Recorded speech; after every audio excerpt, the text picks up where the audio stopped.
kutoka ile sura ya 34 kuanzia mstari wa 10 mpaka mstari wa 13. Kutoka sura ya 34 mstari wa 10 mpaka mstari wa 13. Kutoka 34:10 mpaka 13. Neno la Mungu linasema, akasema, tazama nafanya agano mbele ya watu wangu wote. Nitatenda miujiza ya namna isiyotendeka katika dunia yote, wala katika taifa lolote. Watu wote ambao unakaa kati yao wataona kazi ya Bwana, kwa maana ni neno la kutisha nikutendalo. Mstari wa 11. Liangalie neno hili ninalokuamuru leo. Tazama, mbele yako namtoa Mwamori, namtoa Mkanani, namtoa Mhiti, namtoa Mperizi, na Mhivi na Myebusi. Ujihadhari nafsi yako, usije ukafanya agano na wenyeji wa ile nchi unayoiendea. Mstari wa 13, na ndiyo kiini cha somo letu. Bali utabomoa madhabahu zao na kuvunja nguzo zao na kuyakata maashera yao. Nitarudia mstari wa 13. Bali utabomoa madhabahu zao na kuvunja nguzo zao na kuyakata maashera yao. Mungu ayabariki maneno yake. Amen. Bwana Yesu asifiwe sana. Amen. Kwenye kuangalia ni nini ambacho nitasema na watoto wa Mungu leo, nilipelekwa katika kitabu cha Kutoka, kitabu kinachomhusu Musa, ambaye Mungu alimtumia kwa ajili ya kuwatoa wana wa Israeli katika nchi ya utumwa, kuwapeleka nchi ya maziwa na asali. Safari ya wana wa Israeli ilikuwa ni safari ambayo imeacha historia kwa kila mmoja. Mungu aliliachia neno lake juu ya wana wa Israeli kutolewa katika utumwa, lakini haikuwa kama alivyosema kwamba nimesema mtafika nchi ya Kanaani, ghafla watokee kwenye ile nchi. Haikuwa hivyo. Kulikuwa kuna vitu vingi mpaka wanafika kwenye ile nchi. Cha kwanza, hawakufika wote. Cha pili, kizazi kilichoingia katika nchi ya Kanaani sio kile kilichotoka Misri, kwa sababu ni mambo mengi yalitokea katika hii safari. Bwana Yesu asifiwe. Safari ilikuwa ina vita, safari ilikuwa ina manunguniko, safari ilikuwa haina shukrani kwa Mungu, safari ilikuwa haimuinui Mungu. Unatendeka muujiza leo, kesho watu wanalalamika Mungu ametuacha. Hivyo kupitia hivyo vitu, kuna muda ilifika Mungu akawakataa wana wa Israeli. Akasema, kwa sababu ya mioyo yenu migumu, sitaweza kuongozana na nyinyi hata dakika moja, nitawateketeza wote. Ukisoma nyuma Biblia inatuambia kwamba Musa alipoambiwa na Mungu, nimesikia kilio cha wanangu kule Misri, alivyoenda kuwatoa kwa yale mapigo 10. Safari ilipoanza kwa ajili ya kuelekea kwenye nchi ya maziwa na asali, kulikuwa kuna vitu vingi vilivyo vinatokea. Ilifikia kipindi wana wa Israeli wakafika katika mlima Sinai. Mungu akataka kuwaonesha kwamba Musa anapozungumza azungumzi yeye. Alitaka kuonesha kwamba mimi Mungu ndiye huwa namtuma Musa aseme na nyie. Akamwambia Musa, waambie wana wa Israeli wajitakase ndani ya siku 3, nami nitashuka katika ule mlima wa Sinai, ili wajue ya kwamba mimi Mungu ndio huwa ninaongea na wao, sio Musa ndiye anajitungia na kuwaletea nyinyi maagizo. Bwana Yesu asifiwe.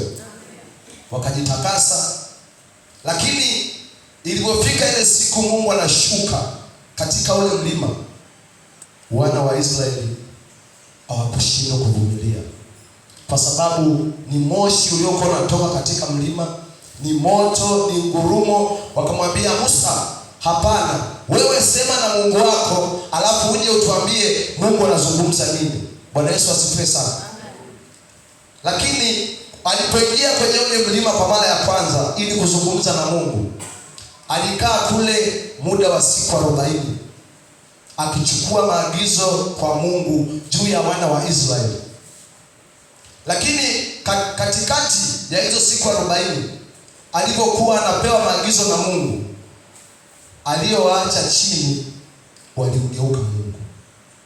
Haruni alibaki na wana wa Israeli, lakini ilifikia hatua wana wa Israeli wakasema, yuko wapi huyo Musa aliyetutoa katika nchi ya utumwa?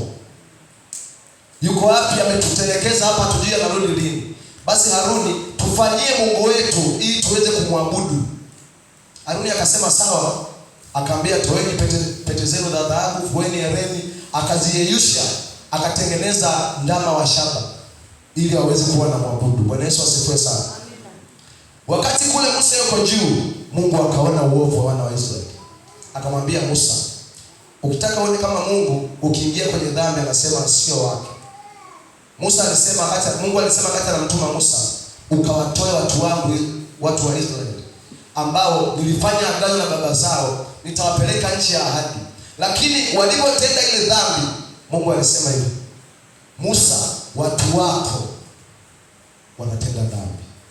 Watu wako wameniacha, sio wake tena kwa sababu ya ile dhambi. Kwa hiyo ukisha kwa kwenye dhambi, wewe sio wa Mungu. Kwa hiyo alipozungumza vile, watu wako wanatenda uovu, wametengeneza mungu mwingine, wanamwabudu na wanasema kwamba huyo ndiyo Mungu aliyowatoa katika nchi ya utumwa. Huyo ndiyo Mungu aliyowafikisha pale, wakaanza kufanya sherehe. Mungu alikasirika. Akasema, nitakatilia mbali wote. Sitaruhusu yoyote afike kwenye ile nchi, ila ni wewe Musa tu nitakufanya kuwa mtu mkubwa. Bwana Yesu asifiwe sana. Musa aliumia, akashuka. Alipofika, alikuwa amepewa lile jiwe lililoandikwa amri 10 za Mungu.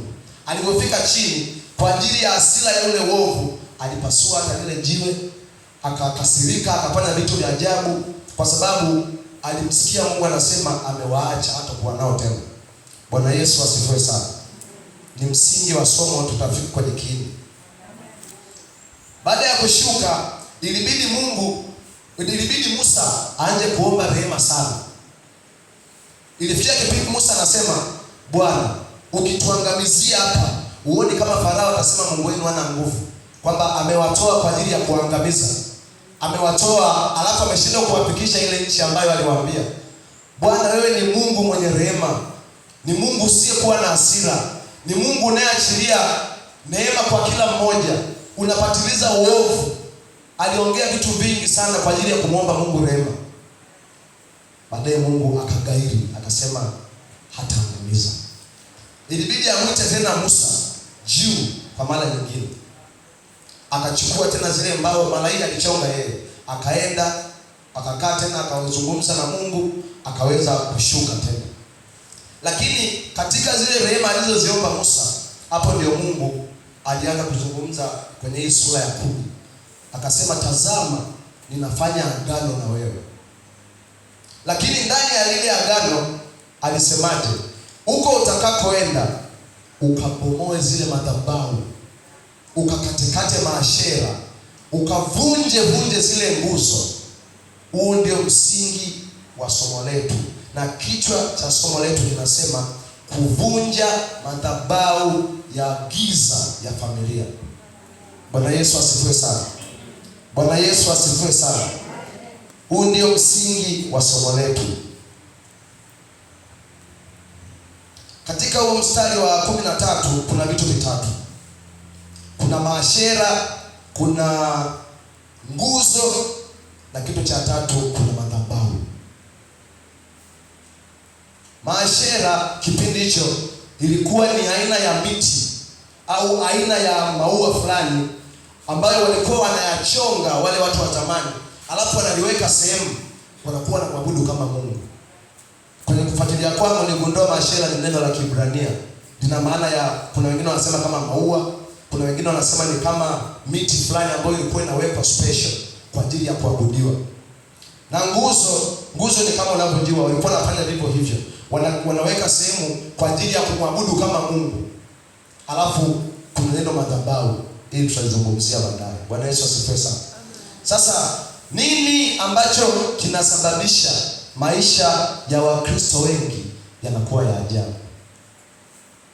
Mwenyezi Mungu amemuumba kila mmoja akiwa ana neema na vitu vyake vikubwa. Hakuna mtu aliyeumbwa aje kuteseka duniani. Hakuna mtu aliyeumbwa aje kuwa ombaomba. Hakuna aliyeumbwa aje kumwaibisha Yesu aliyokufa msalabani, hayupo. Kila mmoja ameumbwa ili kuja kutangaza ufalme wa Mungu na kuishi maisha mazuri kabla hata tujaingia mbinguni. Lakini moja ya sababu iliyokuwa kubwa tunasababisha tusifike kwenye destiny zetu ni madhabahu za giza. Bwana Yesu asifiwe sana. Haleluya. Madhabahu ambazo zinajiinua kwa ajili ya kupinga watoto wa Mungu. Kuna watu ambao hapa siku unazaliwa tu, siku unatoka tumboni, mikono iliyokupokea ilikuwa ni madhabahu ya giza. Natoka siku hiyo mpaka leo hauoni destiny yako. Hauoni kufanikiwa. Kuna wengine nyumba unayokaa kuna madhabahu ambayo inakupinga. Kuna wengine kijiji ulichotoka kuna madhabahu ya kifamilia imesimama mpaka leo. Ndio maana kila unachokifanya akifikii destiny. Kila unachokifanya akifiki kwenye ile sehemu ambayo Mungu amekusudia ufike. Kwa sababu kuna nguvu tofauti na Mungu. Wengine wanasema ukisha okoka umefanyika kwa mtoto wa Mungu. Sio kama tunabisha, hiyo ni kweli. Lakini sio hatima ya kupewa kila kitu. Hiyo ni ule mwanzo wa kuingizwa katika kutafuta uso wa Mungu. Huo ni mwanzo. Kwa hiyo unapompokea Yesu sio vita umeimaliza, ila ndio unaianza. Ila sikutishi. Sio kwamba vita ndio unasema tuache wokovu, hapana. Ila ni muda ambao unaingia kwenye kazi rasmi kwa ajili ya utukufu wa Mungu. Kwa sababu siku yoyote huwezi kumtafuta unayemuona. Mtu yoyote ambaye ninamuona Pastor Rich pale siwezi kumtafuta kwa sababu tayari niko naye. Na ndiyo maana ukiwa hujaokoka unaweza ukaona hauna madhabahu inayokusumbua. Utaishi maisha fulani ambayo unaona uko sawa hata kama una fedha. Ile akili ya kusema kwamba sina fedha, sina hela, sina nini, maisha yangu ni magumu, familia yangu haisomi, watoto wangu wanapata shida, unaweza ukaona ni dunia, maisha yamekuwa magumu. Utajua kama kuna madhabahu inakusumbua. Lakini unapoamua kuingia kwenye safari ya wokovu ya kumtafuta Mungu na kuacha kila aina ya dhambi na anasa, kwa sababu umeshatoka kwenye ile madhabahu, umeshatoka kwenye mkono wa shetani, hapo ndipo atakapoanza kutafuta. Na hapo ndipo walokole wengi wanapookoka, maisha yakianza kuwa magumu, watu huwa wanarudi nyuma kwa sababu wanahisi kwamba tayari nimeingia kwenye sehemu ambayo sio salama. Bwana Yesu asifiwe sana. Kwa hiyo hizo madhabahu zimepinga watoto wa Mungu wengi. Zimepinga watu wa Mungu wengi. Tunaishia kuishi maisha ya kawaida. Upo kwa Kristo lakini ile amani ya Kristo huna. Upo kwa Kristo, baadhi ya vitu huna, fedha huna, watoto hawasomi. Kuna kila aina ya takataka ya ubaya kwa sababu ya madhabahu za kifamilia. Jina la Yesu lisifiwe sana. Amen. Kwa hiyo hizi madhabahu ndio zimesababisha wengine mpaka leo tumefika hapa, na wengine mpaka leo zimetoka na kwenda kufika kwenye destiny kubwa. Maana yake sio kila aliyoko hapa anatakiwa kuwa hapa. Kuna mwingine anatakiwa awe zaidi hapa kwenye kazi ya Mungu. Kuna mwingine alitakiwa awe juu zaidi. Lakini kadiri unavyoendelea kusogelea uso wa Mungu, na ile madhabahu inazidi kukusogelea ili kurudisha chini. Bwana Yesu asifiwe. Kwa hiyo tutaenda kuangalia jinsi gani ya kuweza kuzivunja hizi madhabahu. Jinsi gani ya kuweza kuziondoa hizi madhabahu za giza kwenye maisha yetu. Bwana Yesu asifiwe.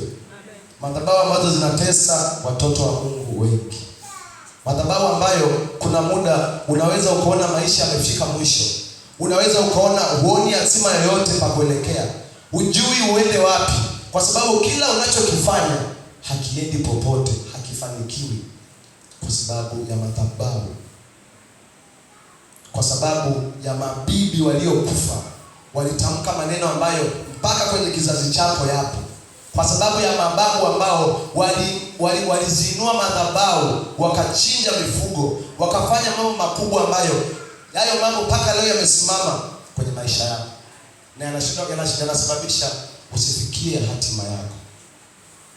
Tutaenda kuangalia vitu kadhaa kama vinne vinavyosababisha madhabahu yako, kunasababisha zinapovunja madhabahu, njia ambazo zinasaidia kuweza kuvunja ile madhabahu. Ngoja nikuoneshe kitu kimoja. Kila mtu anamjua Ibrahimu ambaye ni baba wa imani. Ukisoma katika Biblia kitabu cha Mwanzo, nafikiri sura ya 12 mstari wa kwanza mpaka wa 3. Nilikuwa natafakari kwamba kwa nini Mungu alimwambia Ibrahimu atoke kwanza ndio akambariki. Yaani kilitokea nini kikasababisha Mungu akamwambia Ibrahimu, toka nyumbani kwa baba yako, alafu ukitoka nitaenda kukubariki. Nini chanzo cha Mungu kumtoa Ibrahimu? Kwani alishindwa kumbariki akiwa katika nyumba ya baba yake Tera? Alishindwa kumbariki akiwa katika ile nchi mpaka amwambia atoke aende akabarikiwe kwenye nchi nyingine? Nikaja nikagundua Tera alikuwa anaabudu madhabahu za giza. Na ndiyo sababu ya Ibrahimu, Mungu hakutaka kutumia Ibrahimu akiwa pale. Mungu hawezi kukutumia kama una madhabahu mbili tofauti. Unaweza ukaona unatumika lakini hautafika mbali. Kwa sababu kadiri unavyoinuka na madhabahu ndivyo inavyoinuka. Kadiri unavyosogelea uso wa Mungu na madhabahu yanazidi kukufuata ili kukurudisha. Na ndio maana unapoenda unainuka na vita zinakuwa nyingi. Kwa sababu adui anataka kurudisha kuwa jeshi lake. Nikaja nikagundua Tera alikuwa ni mtu anayeabudu miungu mingine. Na Mungu hafungamani na miungu yoyote. Kwa hiyo akataka kumwambia Ibrahimu, utoke kwenye nchi, uende kwenye nchi nyingine. Alafu huko kwenye hiyo nchi ndipo nitakapokubariki, ndipo nitakapokupa uzao, ndipo nitakapolifanya taifa lako kuwa kubwa. Ukisoma kitabu, haya maneno unayapata kwenye kitabu cha Yoshua sura ya 24 mstari wa 2. Tufungue Yoshua tuangalie Tera alipokuwa anaabudu hizo madhabahu. Yoshua 24. Yoshua 24 mstari wa 2. Atakayepata anisaidie kusoma. Yoshua 24 mstari wa 2.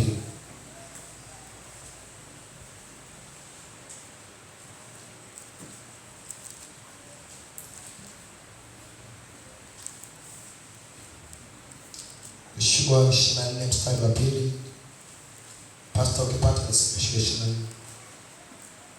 Yes. Nimeipata.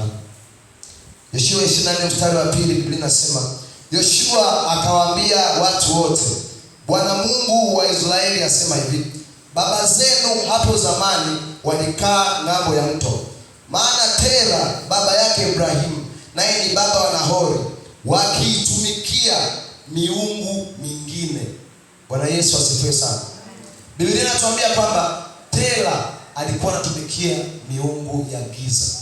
Na ndiyo sababu, huenda kuna sababu nyingine nyingi ya Ibrahimu kuambiwa na Mungu atoke akabarikiwe mbali. Ila sababu niliyoiona mimi ya nyingine ni kwamba Tera aliabudu madhabahu za giza. Aliabudu madhabahu ambazo zilikuwa hazifungamani na Mungu. Madhabahu ambazo haziwezi kumruhusu Mungu aingie abariki watu wake. Madhabahu ambazo haziwezi kumwachilia Mungu awafikishe watoto wake mbali. Bwana Yesu asifiwe. Madhabahu hii ndio ilisababisha Bwana amwambie Ibrahimu atoke. Na ukisoma mbele hapa, kitu cha kwanza Ibrahimu alichokifanya kwenye hicho kitabu cha Mwanzo, alipotoka tu alimjengea Bwana madhabahu. Hii inamaanisha madhabahu ni msingi mkubwa sana. Madhabahu ndio kiini.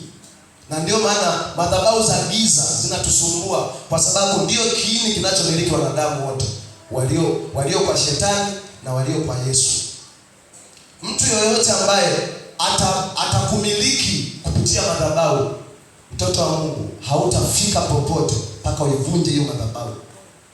Hakuna namna unaweza ukabypass kufika kwenye destiny bila kuivunja madhabahu. Pangekuwa hana hiyo haja, Mungu angemwambia Ibrahimu, ninakubariki hapa kwa baba yako. Lakini kwa sababu kuna madhabahu nyingine Mungu akasema utoke uende sehemu nyingine nitakubariki. Na alipotoka Ibrahimu, kitu cha kwanza alijenga madhabahu. Hapo ndipo safari ya Ibrahimu ilipoanzia.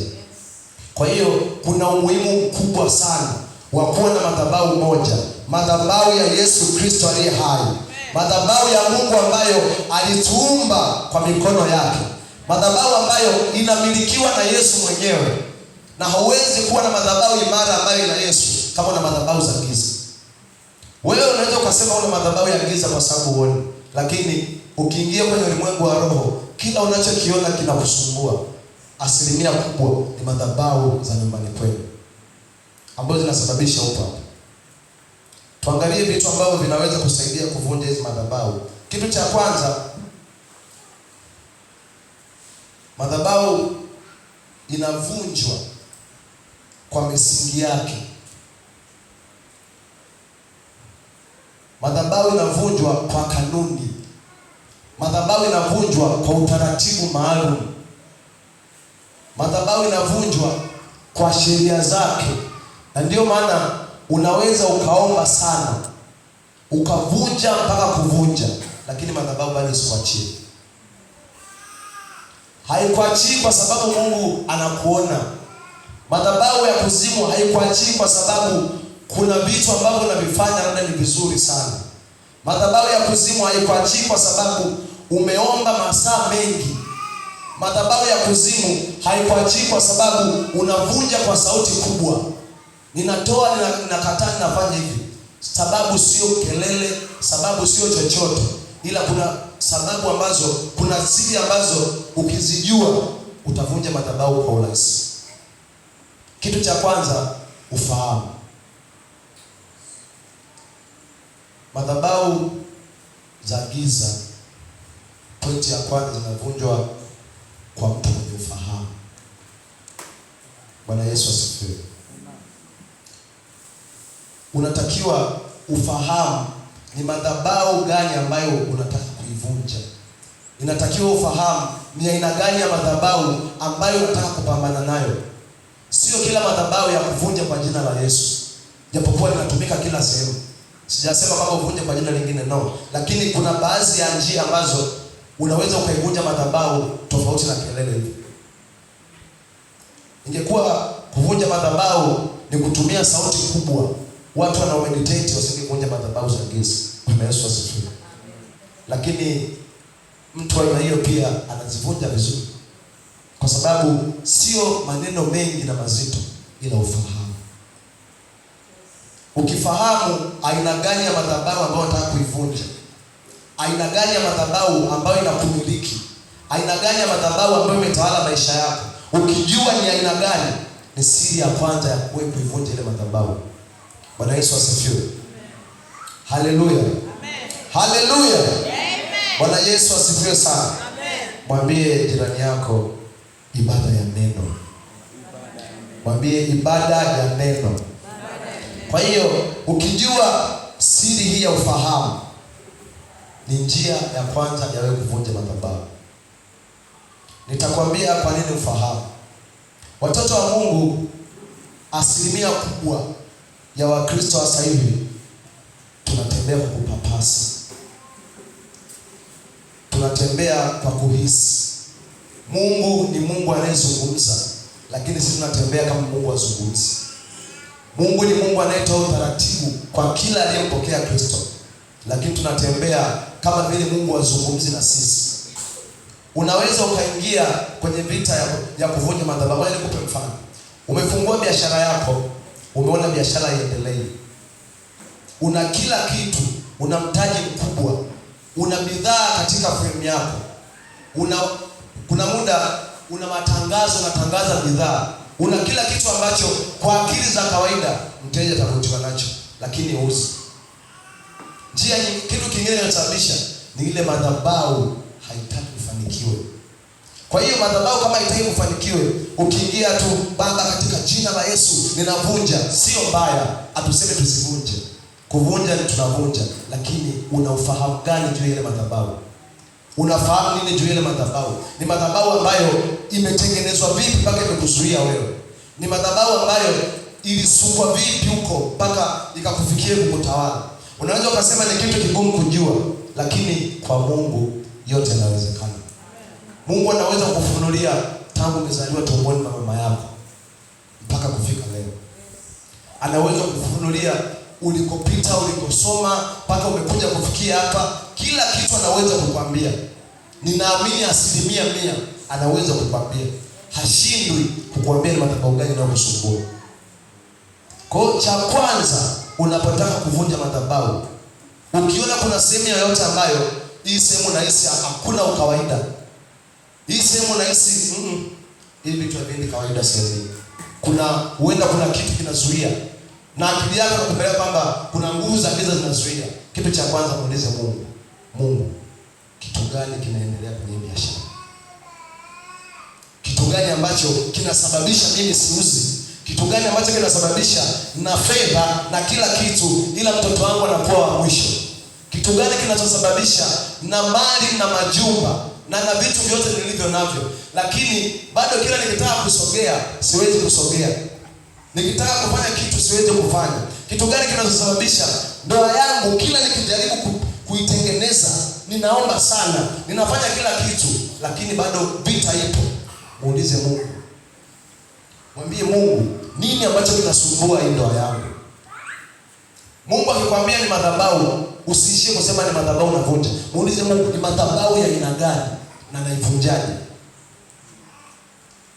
Mungu akisha kufunulia hii ni madhabahu ya bibi yako mzaa babu, ilitengenezwa kwa hivi na hivi, atakupa na kodi za kuvunja madhabahu. Bwana Yesu asifiwe sana. Akikufunulia atakwambia madhabahu inavunjwa kwa njia fulani, kwa sababu umeupata ufahamu wa hiyo madhabahu. Ngoja nikuoneshe ufahamu ulivyo na nguvu. Ukisoma kitabu cha Waamuzi, habari ya Samsoni, ile sura ya 16 mstari wa 5, inamweleza Samsoni namna alivyowapiga Wafilisti, namna alivyofanya mambo makubwa, Mungu alivyomuinua kwa ajili ya kupiga ile jeshi la Wafilisti. Ngoja nikwambie kitu kimoja. Delila sio mwanamke wa kwanza wa Samsoni. Delila ni mwanamke wa tatu. Delila ni mwanamke wa tatu. Lakini kilichosababisha kupitia Delila Wafilisti wampate Samsoni ni ufahamu. Alikuwa na mwanamke wa kwanza, alikuwa na mwanamke wa pili, lakini ilipofikia hatua kwamba Samsoni ametusumbua sana, ana nguvu za ajabu, anapiga, ananyanyua mageti, anapanda nayo kwenye milima, kwa taya la punda amepiga watu 1000, anatusumbua katika nchi yetu. Tunafanyaje kujua kumtoa kwenye hichi kizazi? Kitendo cha wenyewe kutaka kujua nini sababu ya Samsoni kuwa na nguvu. Bwana Yesu asifiwe sana. Walipofahamu kwamba nguvu za Samsoni zipo kwenye nywele, kila mtu anajua Samsoni alikufa. Samsoni hakuendelea tena kuwa hai. Kwa nini kupitia mwanamke wa kwanza wasiweze kumuua Samsoni? Kupitia mwanamke wa pili wasiweze kumuua Samsoni? Ila walipojua kutaka kufahamu kwamba ni nini kinasababisha nguvu za Samsoni kuendelea kuwepo kwenye mwili wake, ni kitu gani kinachochea hizi nguvu, wakamwambia Delila, fanya kila unachoweza tujue Samsoni nguvu zake zinatoka. Tafuta namna yoyote ya kujua siri ya nguvu za Samsoni. Hii inamaanisha tafuta ufahamu, ujue kwenye tatizo linatokana. Ufahamu ni siri kubwa sana. Ukiwa ni mtu wa ufahamu, utajikuta kuna baadhi ya vitu vinaenda vizuri. Hapo ndipo Samsoni alipojulikana nguvu zake na alipoteketea, kwa sababu watu walichoka kuona vile vitu vinaendelea, walichoka kuteswa. Hizi nguvu mtu wa kawaida hawezi kuwa hivi. Kuna namna, yani kuna kitu kinasababisha hizi nguvu zinatokea. Wote ni wanadamu, lakini kwa nini hao vile? Walipoendelea kujiuliza wale Wafilisti yale maswali kwamba tunafanyaje kujua siri ya nguvu za Samsoni, wakasema tumtumie Delila. Hapo ndipo Delila alipotumiwa na wakaweza kujua siri za nguvu ya Samsoni. Hii ina maana walipata ufahamu. Bwana Yesu asifiwe sana. Walipata ufahamu. Walijua ya kwamba kuna siri ambayo imesababisha Samsoni awe hivi. Na walipopata ufahamu, wakaweza kumwangusha. Hii inamaanisha ukipata ufahamu, una uwezo wa kuvunja madhabahu za familia yenu bila kutumia nguvu nyingi. Ukipata ufahamu, una uwezo wa kuteketeza kila kinachokusumbua kwenye familia yako ambacho kilipandwa maelfu ya miaka. Kuna madhabahu ambazo zinatusumbua leo ni za mababu wa mababu wa mababu, lakini akikosekana mtu akuzivunja, itatafuna kizazi mpaka kizazi. Hapata kuwa na hatima ya kujikwamua. Tutaendelea kuwa na Wakristo wa mikwamo. Tutaendelea kudharaulika na Ukristo ambao tunasema tuna Yesu, lakini tuna maisha ambayo haya display hiyo Yesu, kitu ambacho mimi sikipendi binafsi. Inatakiwa ule uhalisia wa Yesu ambaye alikufa msalabani na Mungu akamwambia Ibrahimu, uzao wako utamiliki malango ya adui zako. Maana yake aliachilia neema ya kila kitu kwa mwanadamu. Kwa nini hatuna madhabahu za familia? Madhabahu zinaturudisha nyuma sana. Hautaingia kwenye destiny yoyote kama hujavunja madhabahu hizi.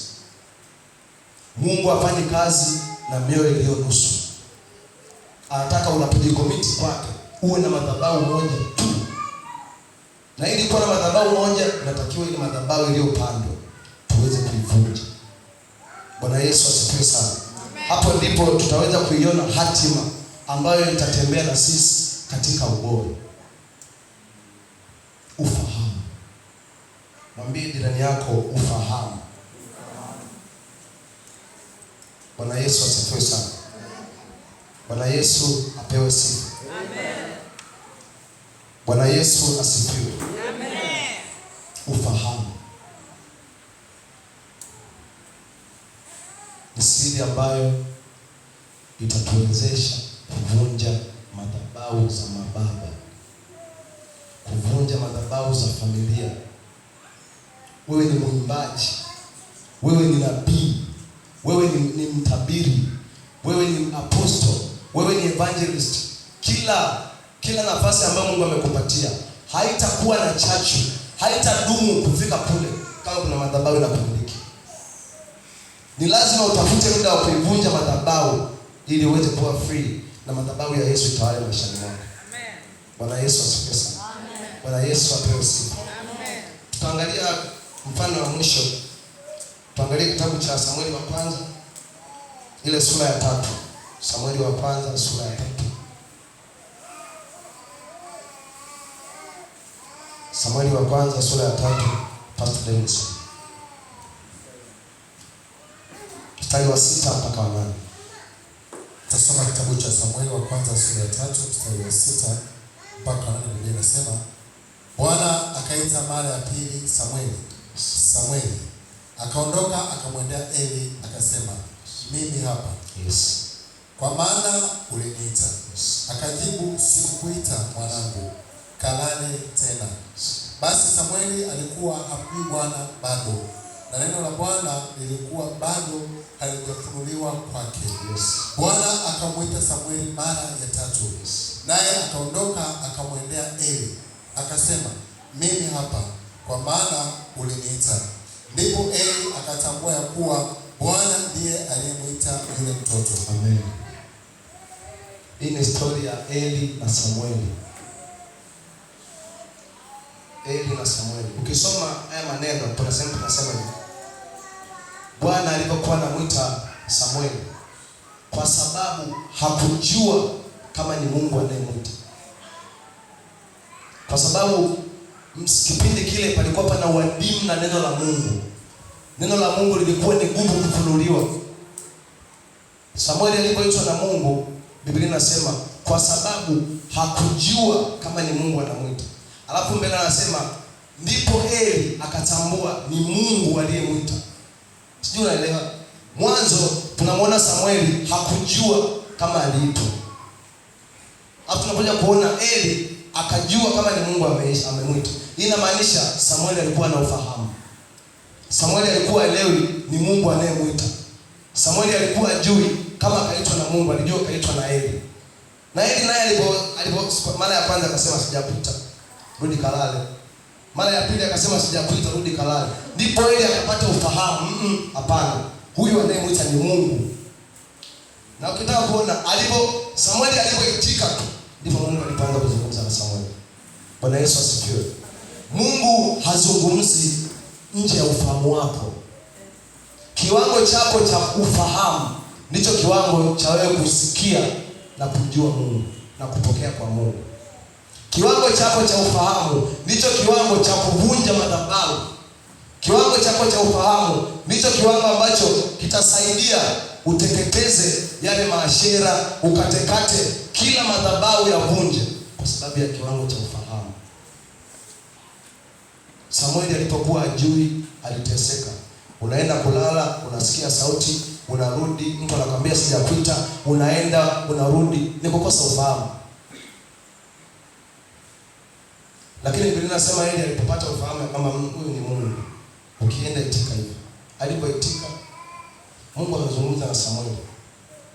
Ufahamu. Bwana Yesu asifiwe sana. Hicho ni kitu cha kwanza ambacho kitasaidia kuzivunja hizo madhabahu. Ufahamu aina ya madhabahu unayotaka kuivunja au kupambana nayo. Kuna vitu viwili nataka nikuoneshe. Kuna kufahamu madhabahu na kuna kuamua kuvunja madhabahu. Kuna mtu ambaye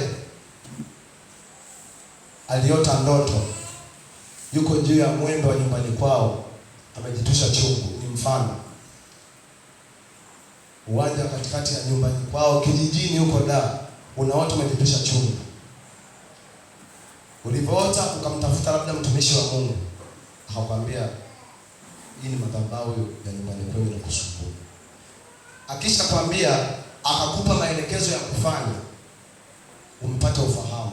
Ila maamuzi ya kuvunja madhabahu ni kitu kingine. Kwa sababu gani? Wengi tuliopo hapa tumefunuliwa na Mungu juu ya madhabahu zetu. Tumefunuliwa sana.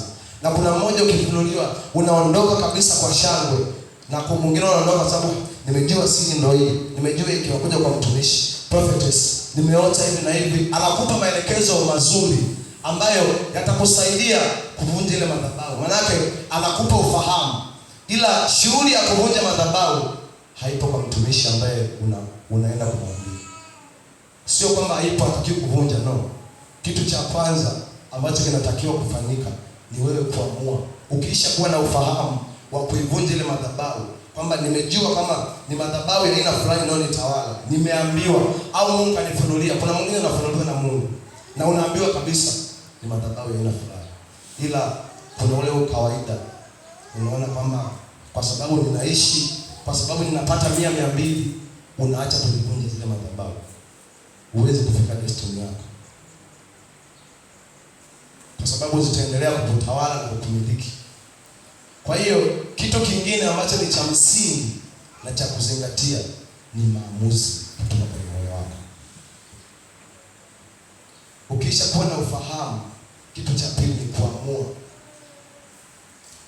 Huwezi kuanza kuivunja madhabahu kama moyoni mwako hujaamua kuvunja hiyo madhabahu. Kitendo cha wewe kuanza kusema sasa ninaingia kuivunja hii madhabahu, umekubaliana na moyo wako kwamba sitaki kupitia haya maisha tena. Huwezi kuanza kuvunja madhabahu kama moyoni mwako hujaamua kuivunja madhabahu. Na ndio maana tuko na watu ambaye unalitaja jina la Yesu na kuvunja madhabahu, lakini moyoni mwako hamna kitu. Ninavunja, ninaharibu, lakini tukisema tufunuliwe ule moyo, kuna ukawaida umeuweka ndani yako. Moyo una ukawaida juu ile madhabahu. Hujajidhatiti kwa dhati kwamba hichi kitu sitaki kinitawale. Huna maamuzi ndani yako. Maamuzi ya moyo wako yana asilimia chache, na ndio maana inakuwa ngumu. Unapopata ufahamu, kitu cha pili ni kuamua. Amua kutoka ndani ya moyo wako kuikataa hiyo madhabahu inayokusumbua. Ni kitu kikubwa sana, kwa sababu Mungu hafanyi kazi nje ya moyo wa mwanadamu. Moyo wako ndicho kichaka kinachomficha Mungu. Kwa hiyo moyo wako ukishakuwa hauna shauku ya kile kitu anachokitafuta, Mungu hawezi kuachilia kile ambacho anataka kufanya. mpaka moyo wako umeamua kwa dhati kwamba ninaamua sasa hii madhabahu leo nitawala, kuiharibu. Bwana Yesu asifiwe sana. Maamuzi ya moyo wako. Kwenye maamuzi ya kuamua kuvunja madhabahu, nini kinachotokea? Mungu akishauona moyo wako umeamua, kuna vitu waga na viachilia. Mungu akiona moyo wako uko tayari kwa ajili ya kitu fulani ambacho unakitamani, kuna vitu Mungu huwa anafanya. Mungu akiona moyo wako uko tayari kuondoka kwenye haya maisha unayoyaishi, maisha ya mikwamo, maisha ya umasikini, maisha ya kutokufika mbali, maisha ya familia ambayo hakuna mwenye gari, maisha ya familia ambayo hakuna fedha, maisha ya kwenye familia zetu ambayo ukirudi kijijini unasema bora waliopo kule kuliko ile mjini. Amua ndani ya moyo wako uamue kwa kiwango cha juu kabisa, kiwango ambacho ni cha juu, kwa sababu madhabahu unayotaka kuivunja haikujengwa kimchezo kama unavyofikiria. Kuna watu ambao walifanya makubwa, hawajaamua tu kwamba tunaijenga hicho. Watu walikesha ili kuzuia destiny yako. Watu walikesha, walifanya kila kitu, walifanya mambo mengi na mabaya kwa ajili ya kukuzuia. Kwa hiyo ili kuivunja, inatakiwa moyo wako uwe na commitment kubwa, yaani uamue kwa dhati. Takupa mfano wa wale wakoma 4. Kipindi hicho ambacho kulikuwa kuna njaa sana katika nchi ya Israeli. Njaa ilitawala, vyakula hakuna. Ilifikia hatua wanapanga wa mama, tunamchinja mtoto wako, kesho tunachinja mtoto wako. Ni njaa ambayo ilikuwa ni kubwa. Watu wako tayari kula watoto wao ili wasife. Kwenye kile kipindi kulikuwa kuna wakoma 4 ambao walikuwa kwenye lango la mji. Wale wakoma walikaa katafakari, wakajiambia, tunafanyeje kwenye hii hali tulio nayo? Tunafanya kitu gani kutoka hapa? Njaa ni kubwa, hatuna chakula, hatuna cha kufanya chochote. Tunafanyeje kuendelea kuishi? Wakajiambia, tukirudi ndani katika mji tutakufa, tukibaki hapa tutakufa. Basi na tuende kwenye ngome ya Washami. Kitendo cha kusema tuondoke twende kwenye ngome ambayo ni pabaya zaidi, moyo uliamua kwa dhati. Walijiambia ndani ya mioyo yao, hapana, tunafanya maamuzi yoyote kwenye haya maamuzi tunayofanya ili tusife, kwa sababu tukiendelea kubaki tunakufa, tukiingia kule tunakufa, si bora kuondoka. Waliamua ndani ya mioyo yao, tutaondoka. Na walipoamua ndani ya mioyo yao kuondoka, walipoamua, ndio angalie Mungu alivyo. Mungu alifanya jambo. Mungu alipeleka vishindo kwa wale Washami vyako, yaani vishindo ambavyo walisema sio watu, haya ni majeshi yanakuja kutuangamiza. Vishindo ambavyo ni vikubwa, wakasema hatuwezi kubaki hapa, tunaondoka. Walikuwa wana chochote, walikuwa wanatembea na miguu, na vishindo vya miguu haviwezi kutisha watu. Ni Mungu aliachilia kwa sababu ya mioyo yao kufunguka. Waliamua ndani ya mioyo yao. Walipofika walikuta mikate, walikuta wanapunda, walikuta vitu kibao. Sio kwa sababu walifika sijui, mioyo yao ilidhibiti kwamba kwa lolote lile tutaenda, kwa chochote kile tutapenya ili tuweze kuondokana na hichi kitu. Sasa ndugu yangu, tumekaa kipindi ambacho kuna vitu vibaya vinaendelea. Yaani mwanadamu, huna fedha, hatuna ndoa, hatuowi, hatuolewi, uchumi ni mbovu, kuna kila matatizo yanayotutawala ni mengi, alafu bado mioyo yetu imerizika. Yaani tunaona kana kwamba kuna ule msemo, mipango ya Mungu, kwamba Mungu hajaiachilia neema yake bado tuendelee kusubiri. Tunatembea katika neema ya Mungu ni 100%.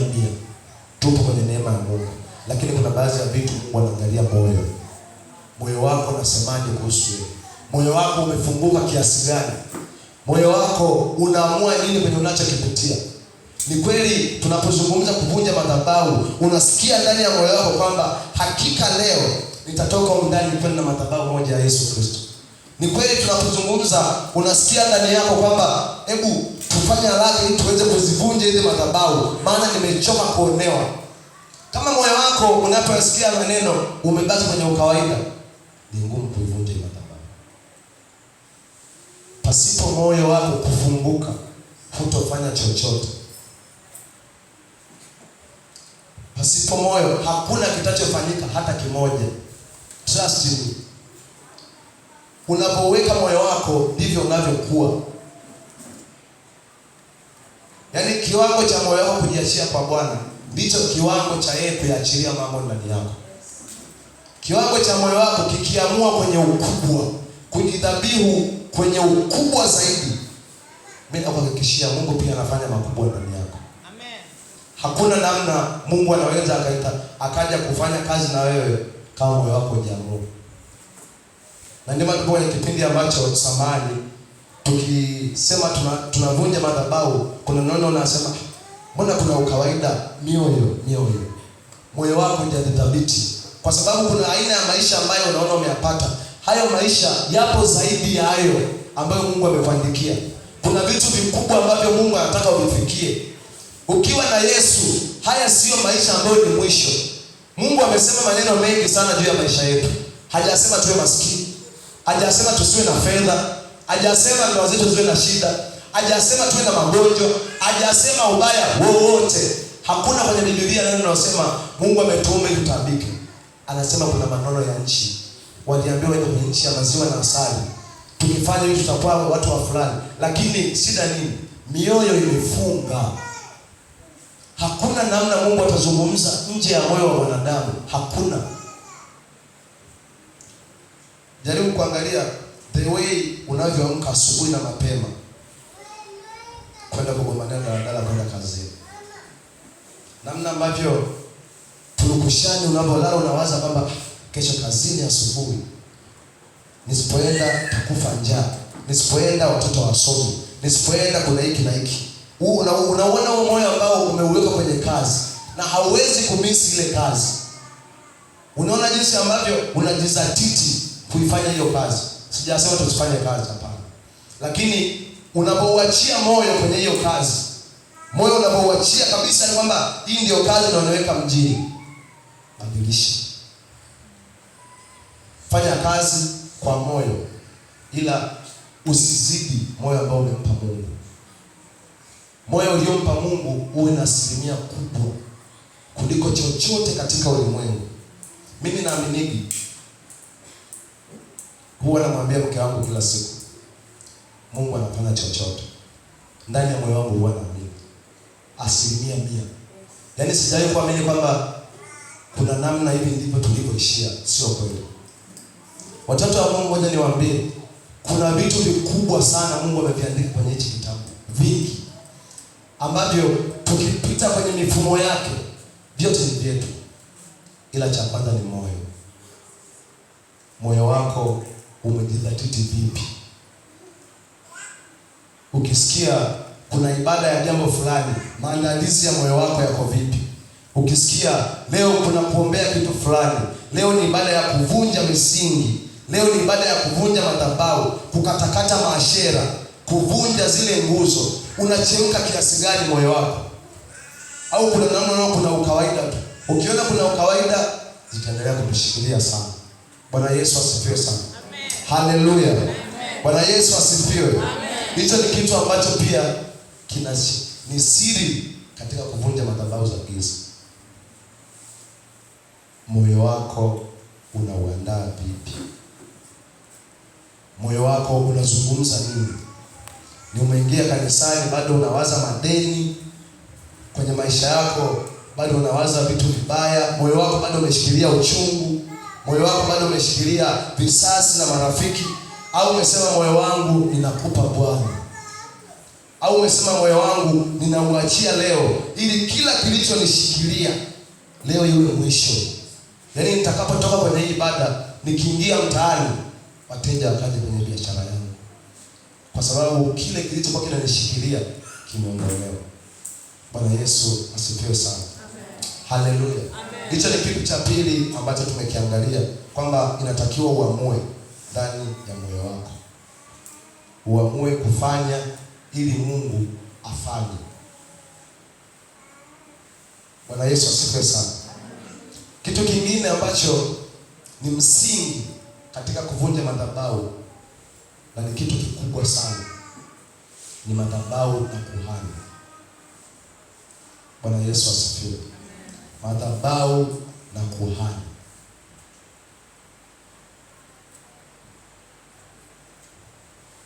Kuna kitu kinaitwa madhabahu juu ya madhabahu, altar over altar. Hakuna namna nyingine unaweza ukaivunja madhabahu bila kuwa na madhabahu. Madhabahu za giza zimepandwa kwenye vitu vingi sana. Kuna namna nguvu yako ya kusema unavunja haiwezi kutosha. Kuna namna unavyosema unateketeza hiyo madhabahu haiwezi kutosha kwa nguvu ya kawaida. Inahitaji kuinuliwe madhabahu na kuhani wa Bwana akusaidie kuvunja madhabahu. Bwana Yesu asifiwe sana. Hakuna namna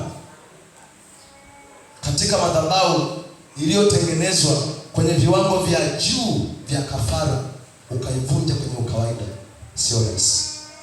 Inamhitaji kuhani wa Mungu aliyepandwa katika madhabahu kuvunja hizo madhabahu.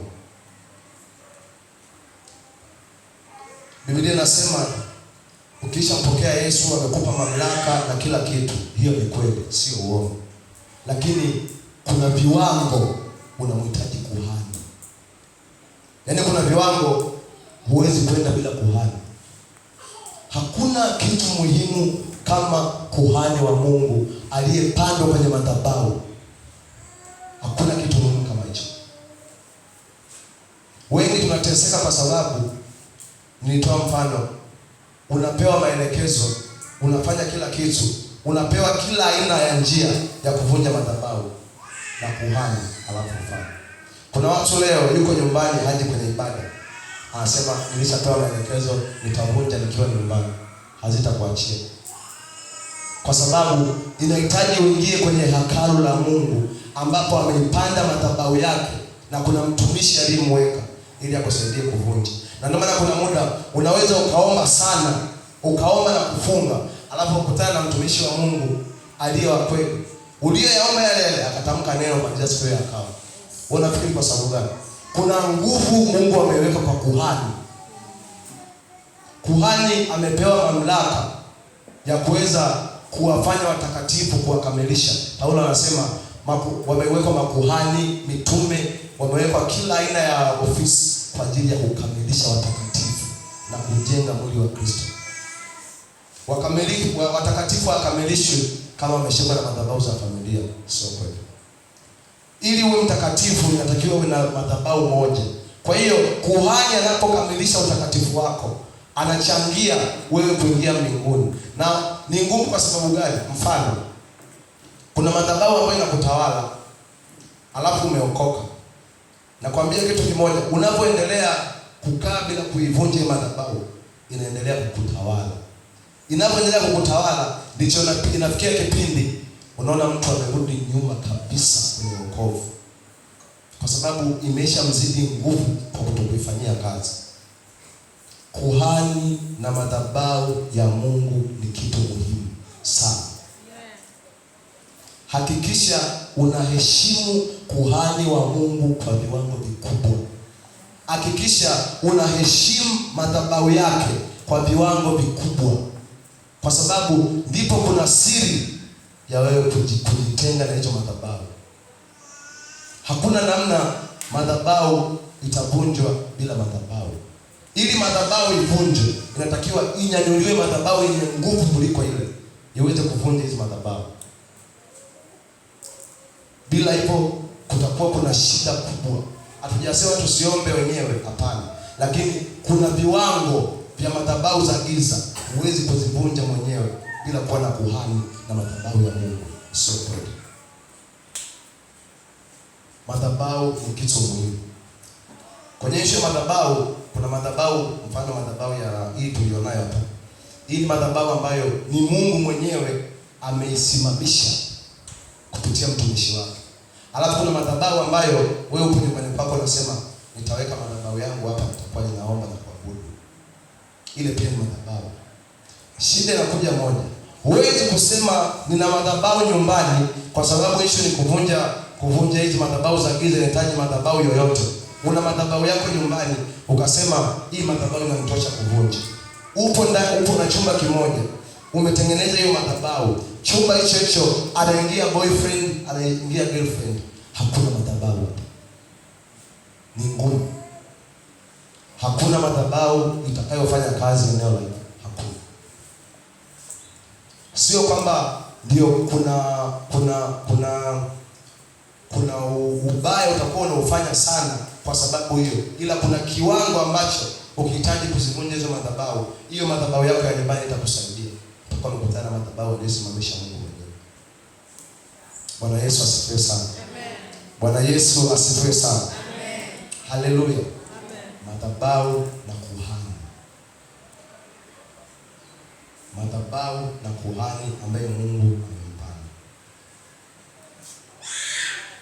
Je, tunaheshimu madhabahu ambazo Mungu amezipanda na makuhani wake, au tunaona tunaweza kuyafanya mambo kwa akili zetu wenyewe? Tunaweza kufanya vitu kwa ufahamu tulio nao wenyewe, kwa sababu kuna kusudi la Mungu kumweka kuhani. Kuna kusudi la Mungu kuiweka madhabahu. Nitakuonesha kuna kipindi ambacho kulikuwa kuna njaa pia, msimu kipindi anatawala Daudi. Kulikuwa kuna mwonaji mmoja anaitwa Gadi. Yule mwonaji, Daudi alipofanya uasi, Mungu alikasirika sana. Akasema chagua mambo matatu. Akamtumia yule Gadi mwonaji kwamba kumwambia Daudi, chagua vitu vitatu ambavyo Mungu anaenda kuvifanya. Upitie tauni kwa siku 3, au Mungu akuweke kwa maadui zake ukashikwe, au miaka 7 ya njaa. Daudi hakujibu kitu. Daudi akaingia kuomba rehema. Daudi ameomba rehema sana. Mungu alichokifanya akaachilia tauni. Alipoachilia tauni, kilichokuja kutokea, Mungu akamtumia yule Gadi muonaji kwamba mwambie Daudi ili tauni iweze kuondoka, aende akanunue kiwanja anijengee madhabahu. Palikuwa hamna namna Mungu anaweza kuondoa ile tauni bila kusimamisha madhabahu yake. Ndipo Daudi alipoondoka akaenda kufanya hicho alichoagizwa. Akanunua kiwanja, akamjengea Mungu madhabahu. Hapo ndipo tauni ilipoondoka. Kwa nini Mungu asingesema ninaiondosha? Kwa nini Mungu asingesema hii imekwisha kuanzia leo? Ila alitaka madhabahu yake ndio aitumie kuvunja ile tauni, kuondoa yale magonjwa, kuondoa ule ugonjwa uliokuwa unatawala wale wana. Ilihitajika madhabahu isimamishwe. Kwa hiyo kupitia madhabahu tunaweza tukavunja madhabahu.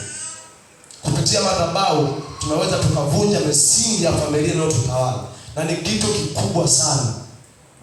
Njoo kanisani kwa sababu madhabahu iliyoko hapa ndio itakayotenda mambo makubwa. Kuna muda unaweza kuwa nyumbani, kila ukiomba haviendi, kila ukifanya kitu magumu, kila ukifanya hivyo, lakini ukija kanisani kuna urahisi unaona madhabahu ya Mungu iliyo hai.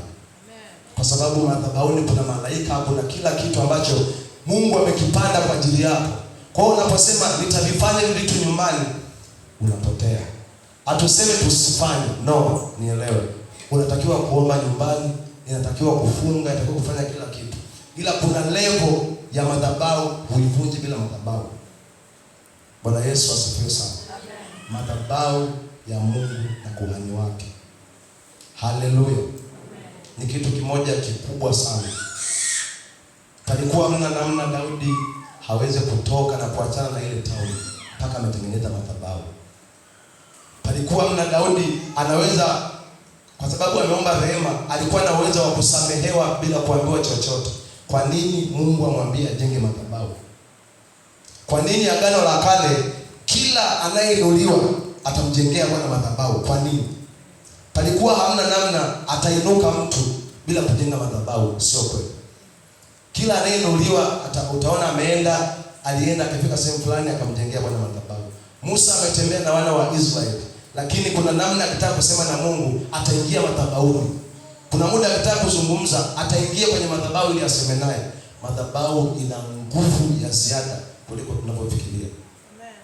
Bwana Yesu asifiwe. Madhabahu ina uwezo wa kuvunja chochote kisichotokana na Mungu, chochote unachokijua wewe. Na ndio maana ni muhimu kuja katika ibada. Hapo ndipo utafanikiwa kuvunja madhabahu zinazokusumbua. Jina la Yesu lisifiwe sana. Amen. Haleluya. Amen. Ni kitu kikubwa cha msingi sana. Ni kitu cha kuzingatia. Madhabahu ya Mungu. Madhabahu ya Yesu Kristo aliye hai. Hakuna namna utatoka nje ya madhabahu ya Mungu. Hakuna namna unaweza ukashinda nje ya madhabahu. Ndipo palipo na siri ya ushindi. Hakuna namna vinaweza vikafanyika vitu vikubwa nje ya kuhani. Na ndio maana Samueli alipoitwa hakusema ngoja nifanye chochote, alienda kwa Eli, kwa sababu alijua huyu ni kuhani wa Bwana, ameniita, huenda kuna kitu. Na kwa nini Samueli mwenyewe hakuweza kuelewa kwamba nimeitwa na Mungu? Eli ndo akaja kaelewa, kuhani wa Bwana. Kuna namna kuhani ana vitu vya ziada ambavyo anaweza kukupatia wewe, ambavyo ni vikubwa na vinakusaidia. Bwana Yesu asifiwe. Hicho ni kitu cha tatu cha muhimu cha kuvunja madhabahu za giza za familia. Nitaongelea kitu cha mwisho ambacho ni sadaka. Sadaka.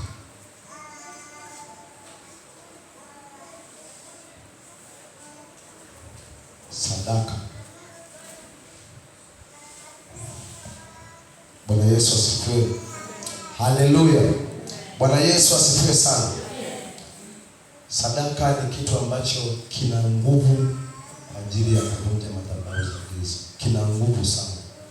90% ya madhabahu za giza zilizotengenezwa watu walitoa sadaka. 1% kubwa ya madhabahu zinazotengenezwa kipindi hicho watu walitoa sadaka. Ibrahimu alipoondoka kuiacha ile madhabahu akakimbia, haimaanishi na sasa hivi tukimbie kutoka mkoa mmoja kwenda mkoa mwingine tukimbie madhabahu. Hapana. Zamani ilikuwa ni kimwili zaidi, sasa hivi ni kiroho zaidi. Hakuna namna madhabahu zinaweza kaondoka bila kuweka sadaka. Hakuna namna unaweza ukashinda madhabahu za giza bila kuvunja kwa kutumia sadaka. Sadaka ni kitu ambacho kinasaidia kuondoa hili madhabahu. Na watoto wa Mungu, kipindi tulicho nacho ni kipindi ambacho hatutoi sadaka, ila tunatoa ziada. Umeangalia hela nilizo nazo katika bajeti yangu inabaki shilingi ngapi? Hiyo sadaka haiwezi kufanya kazi. Na ndio 1% kubwa ya watu tuliopo. Sio nyie tu, hata mimi nipo. Kuna namna ukipiga bajeti zako zote, kinachobaki itamtolea Mungu. Mungu achukue masalia. Mungu achukue kinachobakia. Mungu anachukua kilicho kizuri na kikubwa. Mungu anachukua yaliyo manono. Na hapo ndipo utakapoweza kuona maendeleo na mafanikio kwa Mungu. Hakuna namna vijana wa sasa hivi na watoto wa Mungu tumeifanya sadaka kuwa ni kitu cha ziada. Kuna sadaka za aina nyingi ambazo zinatakiwa kutolewa. Kuna mtu mwingine anakuambia mimi siwezi kutoa sadaka madhabahuni, wanakula wachungaji, nitawapa watoto yatima. Utapata baraka watoto yatima. Kuna baraka kutoa sadaka ya madhabahu. Amen. Hakuna namna kwamba nitampa mtu anayeomba mtaani kwa sababu hapa nikizitoa watu wanakula na watu wao, wanakula na familia zao, sitoi sadaka madhabahuni. Hautafika unakoelekea. Hatusemi kusaidia yatima ni dhambi, ni sadaka. Ila kuna baraka za watoto yatima kuwasaidia, kuna baraka ya kuipanda sadaka katika madhabahu. Baraka ambayo unatakiwa ipande katika madhabahu, huwezi kuipata kwa watoto yatima. kwa sababu kule kuna baraka zake, hapa kuna baraka zake. Kitu kikubwa cha kusaidia ni kutoa sadaka. Sadaka kwa ajili ya kuzivunja hizo madhabahu. Kuna watu kuhani anakuambia kabisa kwenye madhabahu, kwenye ulimwengu wa roho, madhabahu unazoziona inatakiwa mtolee Mungu sadaka. Unaambiwa kabisa inatakiwa mtolee Mungu sadaka kwa kinywa cha mtumishi wake, lakini kwa sababu ya kuhisi kama vile anataka sadaka ili yeye hale, ufanye hicho kitu, na ndipo atakapoendelea kushikiliwa. Sadaka ni kitu cha muhimu kuliko kitu kingine chochote. Sadaka ni kitu cha muhimu sana kwenye kuvunja madhabahu. Madhabahu kazi zinatengenezwa zamani, tunaona tukiwa kijijini, kuna vitu vinatokea. Watu wanachinja mbuzi 7. Watu wanachinja ng'ombe. Watu wanasoma mbuzi anaingia kwenye ardhi, hajachinjwa, anateketea. Alafu kuna namna wataka hiyo madhabahu iliyowekwa kule uje wewe uivunje bila sadaka, haivunjiki. Inahitajika sadaka yenye viwango vikubwa. Amen. Hakuna namna unaweza ukaiondoa hiyo madhabahu, hakuna. Kuna namna unakuja kutoa sadaka, yani kama desturi ya kuweka kwenye ile kapu, pia huwezi kuona chochote. Umekaa umepanda daladala, unabakisha buku 200, nayo unaipigia hesabu, unasema kwa sababu wameinuka, kila watu wote wameinuka, nimebaki mimi, ngoja pia nikaidumbukize nisije nikaonekana sitoi sadaka. Pia huwezi kufika popote, mbaya.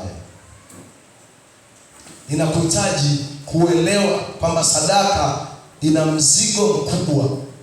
Inakuhitaji kuelewa sadaka ina nguvu kubwa. Inakuhitaji kuelewa sadaka ndiyo kitu ambacho kina uwezo wa kukusaidia kuzivunja hizi madhabahu. Bwana Yesu asifiwe sana. Nitakuonesha mfano mmoja kwenye kitabu cha Waebrania sura ya 11 mstari wa 4. Waebrania 11 mstari wa 4. Waebrania 11 mstari wa 4.